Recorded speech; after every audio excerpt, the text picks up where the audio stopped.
Hi guys, welcome back to my channel. If you're new here, welcome. My name is Fadekemi. I'm a Christian lifestyle blogger and YouTuber from Lagos, Nigeria. From Lagos. So in this video, I'm going to be sharing how to know when you found the one, aka how I really knew and the real reason why I married my husband. So the point of this video is for you to notice the little things, the little signs. Not saying that my husband is perfect, not saying that I'm perfect, but for you to see little things that will make you realize when you found the one. So the real reason why I married my husband, you're gonna find out in this video, so do keep watching. The first thing to know is in deciding if somebody is the one, you yourself have to know who you are and know what you are about, right? So if you don't know who you are, if you have not found God, if you've not found yourself, you have no business finding somebody else. While some people might have gotten married and gotten away with it, it's not the best. It's not the best thing to do. You know, you are still in the process of even understanding yourself. You don't want to carry another person into your life. You're just going to add more problems to it. And while we might not say that maybe some people's marriages have broken, they will fight harder. Like the marriage will be tougher if you didn't do certain things before you get married. You get, like, it's easier if you are already aware, you're already self-aware, you already understood your purpose before you meet the person. You might have not gotten to your purpose, you might have not started, but at least you're self-aware. You know, you are mentally stable, emotionally stable. You know, that way you are more likely to balance in your relationship than if you got into the relationship broken, all of that, and you now start healing in the marriage. You know, it's tougher. It doesn't mean the marriage will break, but it's tougher for you than if you had, you know, just settled it before you came in. So what's the point of that story? The point is that you have to know yourself, and that way when you meet the one, you will know. Like, for example, as a person, I always said to myself that I wanted to be with someone who understood what it meant to give in the house of God. It's not someone that will say, oh, God said I should give my 1 month salary, and you'll be like, babe, are you stupid? Go and give it to the poor, don't give it to the church. You know, someone that understood the place of giving to the poor, giving to the church, giving to the needy, you know, stuff like that. So one example and one way I knew that my husband was that kind of person was, I remember one time I had invited him to church. Then we were not even dating, like I had not given him a yes, but I think I had already prayed at that time. I'd gotten a yes, but I was still stalling because I needed to know the kind of man, you know, be his friend first to be sure that I can balance with this man. So we were organizing this praise night, so I invited him just to, you know, I think the primary reason why I invited him was I wanted him to meet my cousins and some other people, just to look at, for them to see him and say, how is he, you know. I think that was it. But then there was something he did when it was time for offering. He noticed I was at his back. I don't think he knew. He wanted to pull out his offering, and then I saw how much he dropped as offering. In my head, I was like, it was like probably like double of what I would give, or triple, or four times the amount. I don't think he even knows. Maybe when he's watching this video, he would know. But I actually saw the offering that day, and I was like, wow. And that just put perspective in. Like, I think it was in that time that I said, no, I'm going to increase my offering. No. See what people are giving as offering, and see what me I'm giving. While your offering will be determined by, you know, your consecration level, how much you like to give, and your salary and all of that, your income. I was really motivated that day, and I decided that this man, if he can give like this, and he didn't know I was behind him, so someone should not say, oh, he was trying to impress me. Obviously he wasn't trying to impress me, he was impressing his father, God. So that one put things in perspective for me to see. So it was in the small things. I remember the very first time that also I was going to get this iPhone jack, because the phone I was using, you know, iPhone changed their system. You can't put normal earpiece into your phone anymore. So I told him about it, that I wanted to get this iPhone jack, and then he was passing through Ikeja that day, and then he just volunteered and said, oh, don't worry, I'll get it for you.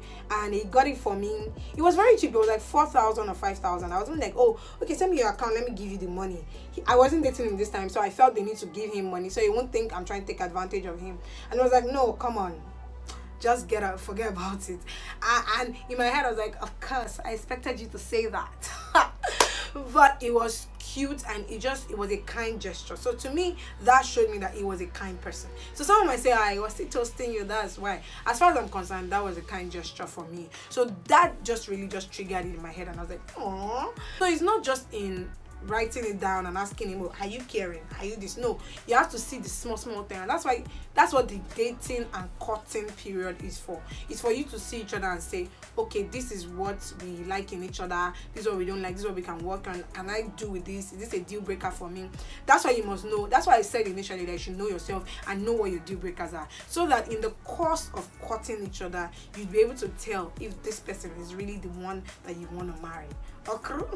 So another example of a time that he showed me, like, I saw a future baby daddy in him, was there was this time when we were doing this evangelistic outreach in my church, and I had invited him to come. So after the whole program, he couldn't get through to me when he got there. Even though he was supposed to call me, he couldn't get through to me. I think my phone was dead or his phone was dead, something like that. But he still came. So he was there till the end of the program.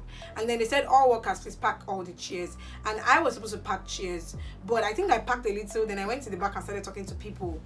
Then after a while, people were packing. Then I just turned and saw him packing chairs. I was like, oh. And then I think I now like touched him. I was like, hey, what's up? And I was like, oh, okay. Then we started talking, and it was just, to me, that showed the heart of service. So the first thing for me was I saw a kind person. This one showed me a heart of service, someone that is willing to serve in his father's house. He didn't look at it that, oh, it's not my church or anything. He just said, oh, let's carry chair, let's carry chair. And in my head, I was like, why would you carry chair? Me, if I go to someone's church, I'm not sure I'll carry their chair for them. Let me not lie. But I saw a heart of service in that gesture, him just carrying the chairs and, you know, helping out. It really was, you know, sweet and kind, right? Another thing again that made me marry my husband, or I'll say one of the character traits that I saw also, was the way he treated, you know, strangers and people that, you know, would naturally not be of help to us. For example, an Uber driver. I'm sorry guys, but when I'm calling Uber drivers, I put my address and everything, and when they call me and they're like, so where exactly is it? I'm like, my address is on the app, check it. But my husband will be like, no, why not tell them, explain it to them. Like, he's always so kind to outsiders, Uber drivers, everybody that he can be kind to, he's kind. He doesn't, like, in my previous video I said it, that if you look at how someone honors other people, so if the person that you're with, whether male or female, cannot honor other people and not meeting up to your values, then you know that no, this person is not the real person for you. So these were the major things, like seeing how he was treating other people. I think the first trigger for me, the first thing was that iPhone jack thing that he got for me. Man, I was like, oh. Even though it was small, that's the thing that men don't know about women. It's in the small things that shows your romantic gesture. It's not until you have big money, it's not until you can buy a Ferrari. Even though a Ferrari won't be a bad idea, boo.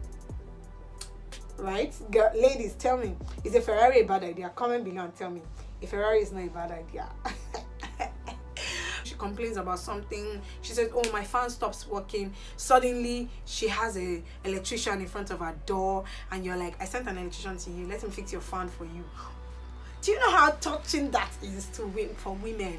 I don't know guys, but for me, those acts of service, I think that's what it's even called, acts of service. In fact, I don't even know it. I used to say that my best, you know, love language is words of affirmation, but for me, I'll say words of affirmation, gifts. I think gifts and acts of service, they go together for me. That's it, you know, that's it. That is just it. Just little like things, like when I don't even ask for it and you just do it, like it's just cute. Another reason, another powerful reason actually why I actually married this man was the way he, you know, was open about his finances. I don't know what it is with people feeling that, oh, I don't want anybody to know how much I earn. for me, I don't see the big deal if we're going to date and get, like, if I know that both of us were cutting and we're going somewhere, right? I don't see the problem. Why can't you tell the person how much you earn?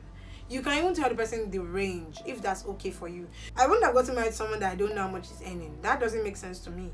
I have to know so that we know where we're going. So him being open, he was really, really open about his finances, his where he's coming from, where he's going, you know, everything.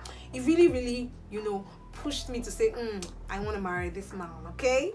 Another thing was his dreams, his values, where he was going, his thinking, his orientation, the way he saw life. My husband is a faith person. Like, yo, he has helped and he has boosted my own faith. Like, he doesn't believe there's anything in this world that's out of his reach. That's how it is. He doesn't think, oh, it's only some set of people that are meant to live in Lekki, or it's only some set of people that are meant to drive this, or it's only some set of people that are meant to get 1 millionaire job. No, he believes he is capable. He has everything inside of him to get that kind of job or to do that kind of thing. And so if he requires getting a degree or getting this or getting that, he will do it. But that he would think that he's below average of some people. Never. He never thinks he's below anybody. He never looks down on himself. He always believes the best of people and even of himself. He believes that he can get anything he desires to get. That is how powerful, like, his thinking is. That's how powerful his mindset is. And this was a trigger also for me. I was like, wow. Like, when I just hear him talk, I'm like, yo, who are you? Like, he's that goal-oriented, that vision-oriented person. He's a go-getter. Like, I have faith I'm gonna get that. He doesn't think anything like, what's the thing? You say you're recruiting in Chevron. People in Chevron, do they have 2 heads?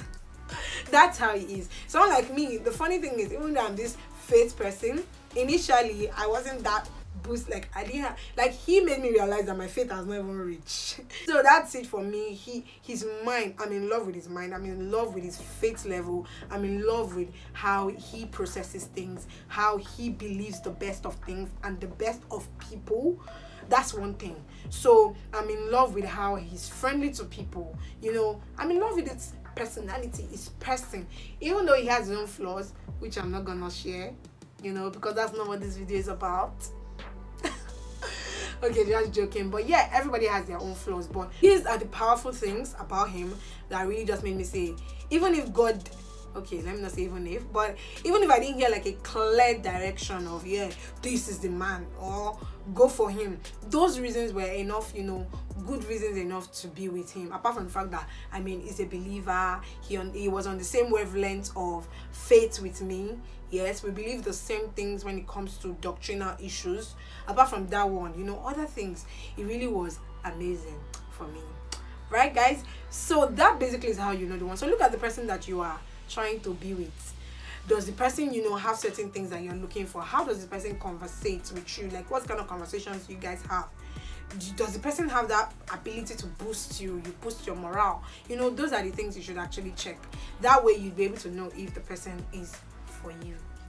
So guys, if this video was really good, comment below and tell me what you think. And yeah, I will see you guys in my next video. Remember to subscribe, like and share.